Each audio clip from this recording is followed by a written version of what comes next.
We are gathered here to fill you with fear and give you a treat for your ears as we invade your mind with our scary rhymes and some tales that can be gory. As you bear witness and sit here and listen to our poetic horror stories.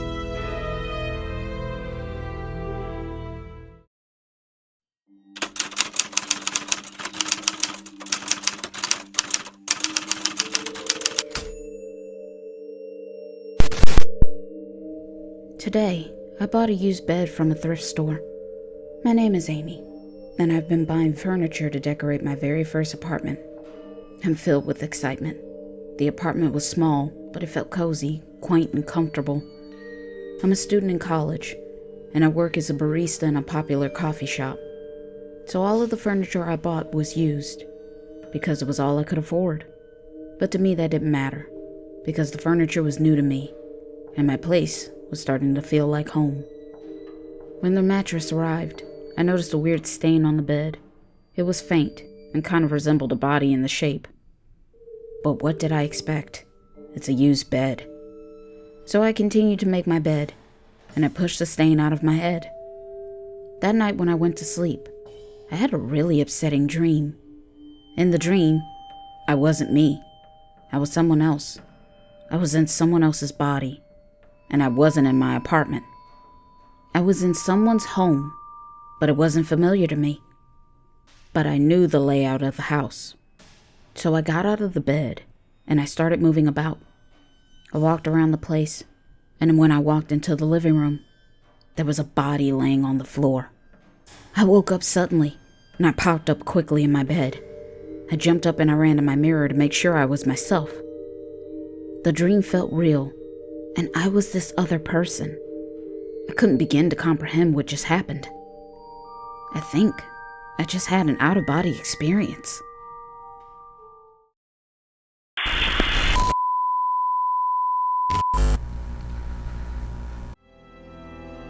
This is just a friendly reminder to please like and comment to let us know how we are doing so far. We would love to hear from you all. And if you're new, please subscribe and become a part of the PHS crew, and we thank you.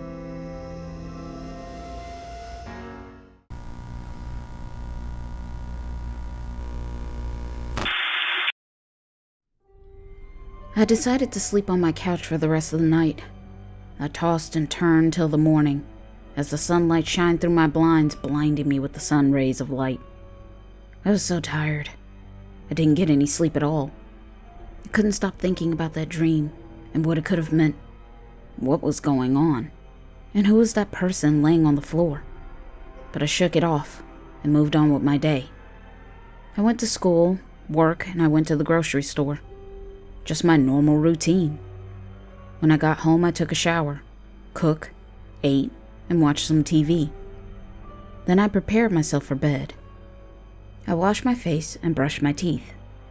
I was really tired from the night before, so I quickly fell to sleep. It didn't take me long at all, but I found myself in that same dream, and I was also in that person's body again. But I recognized this time I was a man. I got up and took a look around the place, but I wasn't familiar with this space. From what I could tell, I was in a master bedroom suite of a big house, and I could see pictures on the dresser. There were photos of a family. I had 2 kids, and I had a spouse. I got up from the bed. I walked to my living room, and there on the floor was a body. But this time I didn't wake up. I just kept going with the dream. I really wanted to know what this meant. I walked over to the body, and I could see it was a woman. When I touched her, she was unresponsive. She was also cold as ice. She was dead. She was the woman in the picture on the dresser upstairs. That's when the thought came over me. This is my wife. Suddenly, I sat on the couch, started crying and rubbing his head. I needed a moment to catch my breath. That's when I thought to myself, what the hell is going on here? There's a lady that I believe to be his wife, laying here on the floor dead. Suddenly, the man got up off the couch and started to pace back and forth. He said to himself, "Think, man. This wasn't the way this was supposed to go. This wasn't part of the plan." He then grabs his phone and calls someone. I can hear a man on the other end of the phone say, "Hello." "I'm sorry, but I fucked up. This is bad. Look, things just got out of hand. She found out I have been embezzling money from the company to give to your campaign. She threatened me to tell this information to the news. Unless I paid her off, my wife was willing to blackmail me. And she told me she was going to divorce me and take everything. I lost my head, and the next thing I knew, my hands were wrapped around her neck. I strangle her to death. You have to help me cover this up. I'm desperate.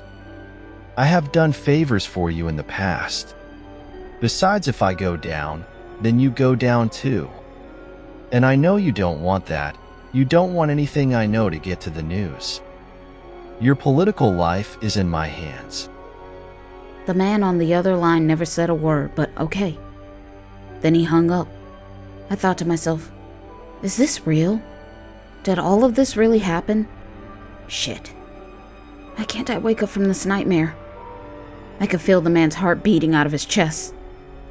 He took a deep breath, and he thought to himself, "Calm down.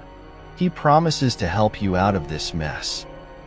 Will he better if he knows what's best? I have so much dirt on him, and if I released it, he wouldn't ever be able to run for office again. Not to mention the videos and photos.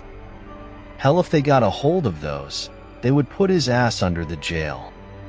Yeah, he doesn't want to double-cross me." Suddenly, I couldn't breathe. I looked down at my chest and I was bleeding. A man in a mask was standing there just staring at me. He stabbed the man straight in his heart. I thought, oh my God, they have knocked him off. There were other people also involved. They ransacked the place and made it look like a break-in. They made it look like the man and his wife walked in at the wrong time. They moved his and his wife's bodies to the bed. Since the man was bleeding, the body left a stain. The police didn't do an investigation. They just closed the case. When I woke up, it was 7 a.m. I quickly jumped out of that bed. I called to have the bed removed out of my place. And I went and bought a new bed without a stain.